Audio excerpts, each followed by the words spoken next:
শুরু হলো চৈত্র মাস আর সারা বছর ধরেই বাঙালির লেগে রয়েছে ব্রত পার্বণ। চৈত্র সংক্রান্তির আগের দিন পালিত হয় নীল ষষ্ঠী। অনেকেই একে নীলের পুজো বলে। নমস্কার বন্ধুরা, আজ আমি চলে এসেছি গোপাল সোনার মিষ্টি লীলা চ্যানেলে নতুন একটা ভিডিওর সাথে, যে 2025 সালে নীল ষষ্ঠী কবে পালিত হচ্ছে আর নীল পুজো কবে পড়েছে, তার জন্য আমার ভিডিওটা পুরোটা দেখতে হবে এবং তার সাথে যারা নতুন আছো তারা অবশ্যই আমার চ্যানেলটাকে সাবস্ক্রাইব করে পাশে থাকতে হবে। তাহলে চলো এবার শুরু করি নীল পুজোর মাহাত্ম্য নিয়ে। সবার আগে বলি নীল পুজো কবে পড়েছে। আগামী 13ই এপ্রিল রবিবার নীল ষষ্ঠী পালিত হবে।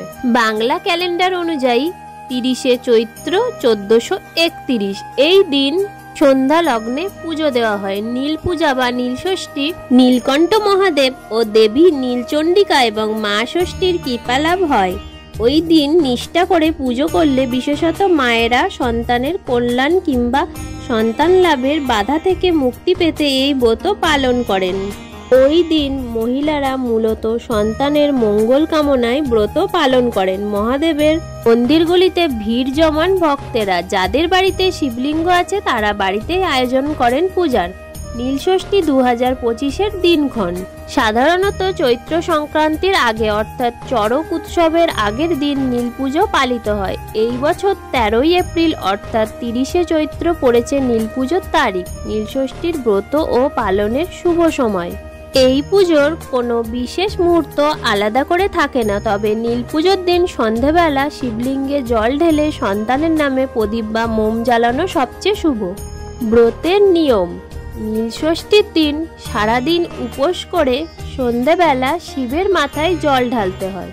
এরপর শিবের মাথায় বেলপাতা, ফুল ও একটি ফল ছুঁয়ে রাখতে হয়। এরপর অপরাজিতা বা আকন্দ ফুলের মালা পরিয়ে সন্তানের নামে একটি মোমবাতি জ্বালিয়ে প্রার্থনা করতে হয়। মনে করা হয় ব্রতের দিন উপোস করে নিষ্ঠা করে কিছু নিয়ম মানলে ভক্তের মনোবাঞ্ছা পূরণ করেন দেবাদিদেব মহাদেব। নীল পুজোর ব্রত পালনের উপকরণ যেমন গঙ্গা মাটি বা শুদ্ধ মাটি, বেলপাতা, গঙ্গাজল, দুধ, দই, ঘি, মধু, কলা, বেলের কাঁটা ও মহাদেবের পছন্দের যে কোনো ফুল, মিষ্টি সবকিছু দিয়েই পুজো দিতে পারেন।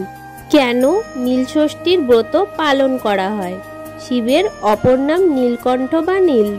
অনেকে মনে করেন শিবের সঙ্গে নীলচণ্ডিকা বা নীলাবতী পরমেশ্বরীর বিয়ে উপলক্ষে লৌকিক আচার অনুষ্ঠান সংঘটিত হয় ওই দিন। শোনা যায় দক্ষ যজ্ঞে দেহত্যাগের পর সতী পুনরায় নীলধ্বজ রাজার বিলম্বনে আবির্ভূত হন। এরপর রাজা তাকে নিজের মেয়ের মতো করে বড় করে শিবের সঙ্গে ফের বিয়ে দেন। বাসর ঘরে মক্ষিপা রূপ ধরে মৃত্যুবরণ করেন তিনি। তা দেখে শোকে রাজা ও রানীও প্রাণ বিসর্জন দেন। তাই অনেকেই মনে করেন শিব ও নীলাবতীর বিবাহের স্মারক হলো নীল পুজো।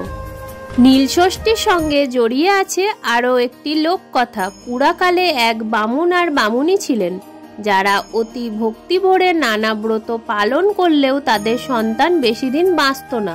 এই রকম ভাবে দিন কাটানোর সময়ে একদিন কাশীর গঙ্গা ঘাটের ওপর বসে দুজনে দুঃখে কাঁদছিলেন তারা। এই দেখে মা ষষ্ঠী বুড়ি বামুনির বেশ ধরে এসে তাদের জিজ্ঞাসা করেন, তোরা কাঁদছিস কেন? বামুনি তার দুঃখের কথা জানালে মা ষষ্ঠী প্রশ্ন করেন, তোরা কি নীল ষষ্ঠী করেছিস? বামুনি উত্তর দেয়, সে কি মা, কই ও ব্রত তো আমরা জানি না। তখন মা তাদের বলেন, সমস্ত চৈত্র মাস সন্ন্যাস করে শিব পুজো করবে, তারপর সংক্রান্তির আগের দিন সমস্ত দিন উপোস করে সন্ধে নাগাদ নীলাবতীর পুজো করে নীলকণ্ঠ শিবের ঘরে মোমবাতি জেলে দিয়ে মা ষষ্ঠীকে প্রণাম করে তবে জল খাবে। ওই দিনকে ষষ্ঠীর দিন বলা হয়। যারা নীল ষষ্ঠী করে তাদের ছেলে মেয়ে কখনোই অল্প বয়সে মরে না। একথা বলেই বামুনি বেশে মা ষষ্ঠী অদৃশ্য হয়ে যায়। এরপর বামুন ও বামুনি ভক্তি ভরে নীল ষষ্ঠীর পুজো করেন। এরপর থেকে তাদের ছেলে মেয়ের কোনো অঘটন ঘটেনি, তারা সুস্থভাবে বেঁচে থাকে। এইভাবেই শুরু হয় নীল ষষ্ঠীর পুজো।